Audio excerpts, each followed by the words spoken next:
Ya baik, selamat malam Om. Perkenalkan, nama saya Nanta Listia Kirana, dari Prodi Ilmu Politik Universitas Negeri Yogyakarta.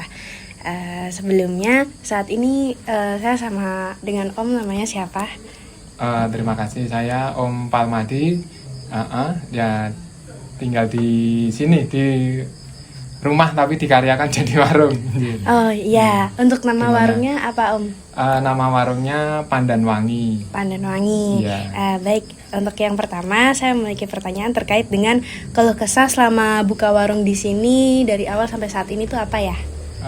Jadi ceritanya kita buka warung di rumah, istilahnya mengkaryakan rumah di sawah ini. Waktu awal-awal itu kan istri saya itu kan sering menerima pesanan gitu loh. Jadi di rumah itu sering bikin-bikin apa gitu sambil nanti mungkin dibawa ke sekolah sekalian nganter anak saya. Waktu itu saya masih bekerja di Jakarta.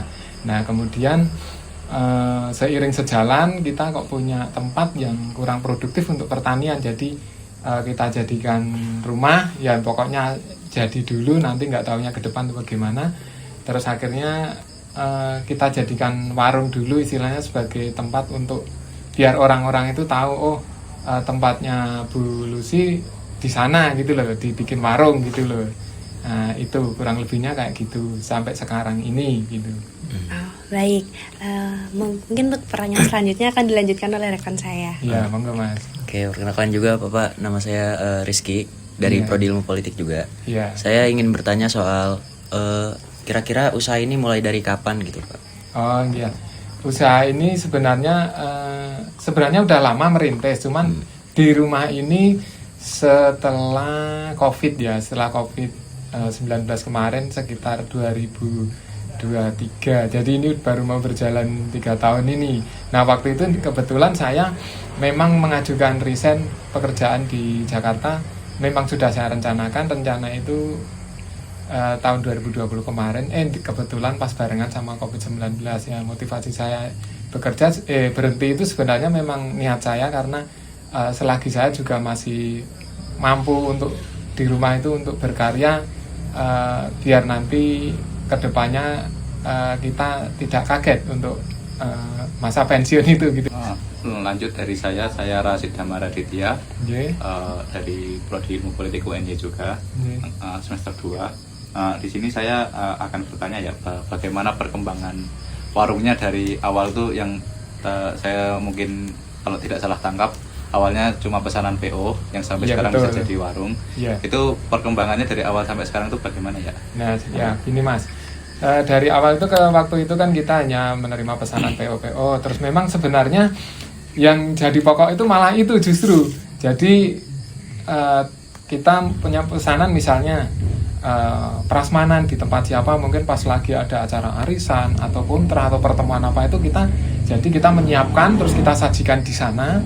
Nah kita membawa semua peralatan itu di sana, terus baru nanti setelah itu ya kita pulang. Nah dengan berdirinya warung ini seperti saya bilang tadi untuk biar orang lebih tahu gitu loh, oh tempatnya di sana lebih enak nyarinya gitu.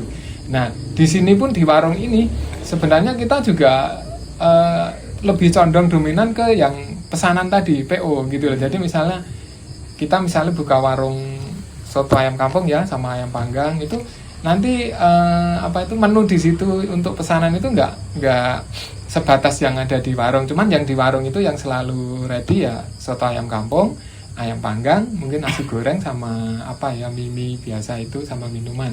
Tapi untuk request di luar yang mungkin ada pesanan itu mungkin nanti bisa rawon, bisa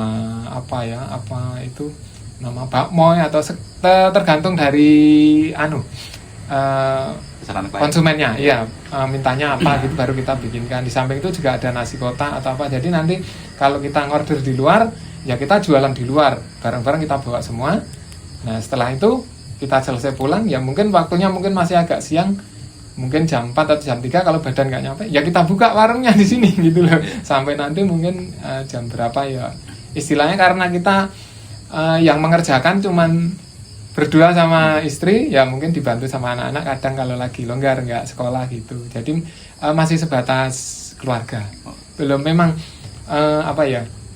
kita belum punya keinginan untuk di untuk lebih ini aja ya ekspansi gitu. Jadi gitu, kita baru sebatas ini aja untuk untuk keseharian gitu. Oh, Nggih. jadi di sini istilahnya membuka warung tapi juga menerima catering gitu Betul, nggih. ya, hajatan dan lain-lain. Nggih. Mungkin selanjutnya seperti yang mungkin Bapak tahu juga, akhir-akhir ini kan rupiah juga mengalami kenaikan kan. Betul, Mas. Nggih. Apakah itu sekiranya ada dampak tersendiri dari bisnis usaha ini dari warung ataupun catering tersebut? Iya.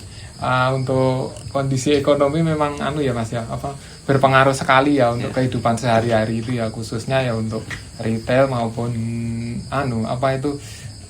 produksi Grosir. makanan maupun itu, kalau misalnya kita ada contohnya aja gitu, misalnya bahan bakar naik, itu nggak cuma bahan bakarnya aja yang naik, itu udah otomatis nanti merambat ke semuanya yang berkaitan dengan pendistribusiannya itu ya, otomatis itu.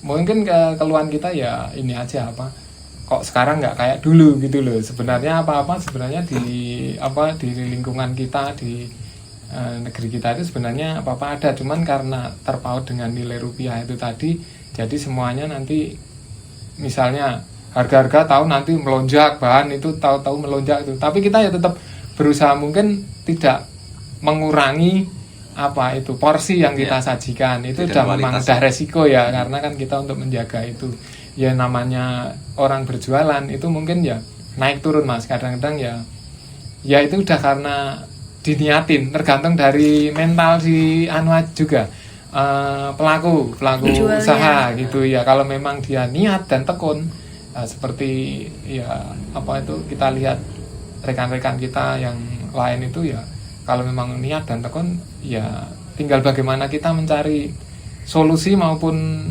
istilahnya itu untuk memajukan lebih ke arah solusi untuk gimana untuk menarik konsumen ataupun meningkatkan mutu hasil produk kita. Terus di samping itu juga memang pangsa pasar juga dia pengaruh, karena kan kalau perekonomian kan biasanya pengaruhnya global, biasanya daya beli konsumen juga kalau memang kondisi ekonomi kurang bagus kan juga menurun lah. Selanjutnya kenalkan saya Arya, Iya. satu kelas juga. Mungkin ini pertanyaan terakhir. Iya. Pertanyaan terakhir tuh ekspektasi si Om. Ini kalau kan kita kesini buat kayak bikin Google Map biar mungkin ada pelanggan yang nyari soto atau ayam panggang, Iya. biar bisa tahu dan mungkin bisa membuka peluang juga buat pelanggan-pelanggan kesini yang sebelumnya belum pernah kesini, jadi tahu sini apa, terus menunya apa, itu gimana? Iya, betul. Itu terima kasih sekali itu kalau di istilah kita dibikinkan lagi untuk Google Map itu, karena memang itu salah satu cara juga untuk promo daripada produk kita ya, karena kan kita nggak tahu ya, orang yang namanya usaha itu justru malah di sini juga itu kita juga nggak tahu yang datang itu orang mana atau mana, karena kita nggak mungkin nanyain satu-satu ya dari mana atau kemana. Yang penting datang, kita udah senang ya, kita menyajikan sesuai dengan ya semaksimal mungkin, semoga pelanggan itu senang gitu loh. Tapi kalau dengan Google Map itu kan orang jadi tahu, orang dari mana aja kan tahu gitu loh. Kalau dilalah pas buka nyari pengen ini, posisi di mana, di sana. Kalau misalnya nggak pakai Google Map kan orang belum tentu tahu kan, misalnya dari tetangga kampung sebelah atau kalau dia nggak buka-buka, yang jarang keluar, kebanyakan juga kurang yang tahu gitu loh. Kalau dengan itu kan mungkin di situ ternyata ada gitu. Itu sangat mendukung sekali untuk pemasaran dan juga lebih mempromokan di dunia luar gitu. Gimana Mas? Mungkin ini pertanyaan tambahan ya Pak. Yeah. Saya ingin bertanya tentang mungkin kendala Bapak dari mulai untung ruginya, persaingannya mungkin, atau mungkin transisi Bapak dari yang awalnya PO tiba-tiba pindah ke lokasi tetap begitu. Oh gitu ya. Kalau yang pertama PO ke lokasi tetap itu memang awal-awal kita, kalau di PO itu kan kita nggak langsung berhadapan dengan konsumen ya. Betul. Jadi kita hanya dapat orderan, kita kerjain, kita mau kayak apa. Yang penting pesanannya jadi, kita kirim selesai. Nah, ini sekarang pindah untuk ke warung itu awal-awal tetap penyesuaian, karena kita kan baru untuk membuka warung itu ya nanti pastilah bertahap. Jadi nanti menghadapi konsumen, mau kita servis atau apa gitu, udah nggak semakin lama semakin nggak kaku lah gitu. Karena kan memang kita menyadari, oh ya saya ya bakul kok, ya mau bagaimana lagi, apa hubungannya sama konsumen kan harus ya gitu. Terus ya semoga kita diseimbangkan ya dengan kegiatan keseharian kita, dengan istilahnya itu input outputnya itu seimbang, nah gitu loh. Jadi badan kita juga dikasih kesehatan terus gitu. Ya semoga itulah keinginan kita. Jadi, apalagi yang mungkin bisa saya bantu. Baik, sebenarnya kami mengucapkan terima kasih terlebih dahulu dengan Om yang sudah bersedia untuk diwawancara. Mungkin untuk selanjutnya kami akan membantu untuk membuatkan Google Maps terkait dengan yang sudah kami jelaskan tadi. Nanti akan dibantu juga oleh rekan-rekan. Iya, terima kasih sekali. Mungkin ya nanti kalau ada ini nanti kita bisa bantu lagi untuk apa, mungkin ada kesulitan apa gitu. Iya, baik. Tapi ya kayak gini kondisinya istilahnya ya warung rumahan. Karena pelayannya dan tukang masaknya juga cuman suami istri di kampung gitu. Yeah. Ya, baik. Terima kasih Bapak atas waktunya. Mungkin bisa kami akhiri untuk lanjut buat Google Maps seperti itu. Yeah. Baik, terima kasih Bapak. Terima kasih Mbak, Mas semuanya.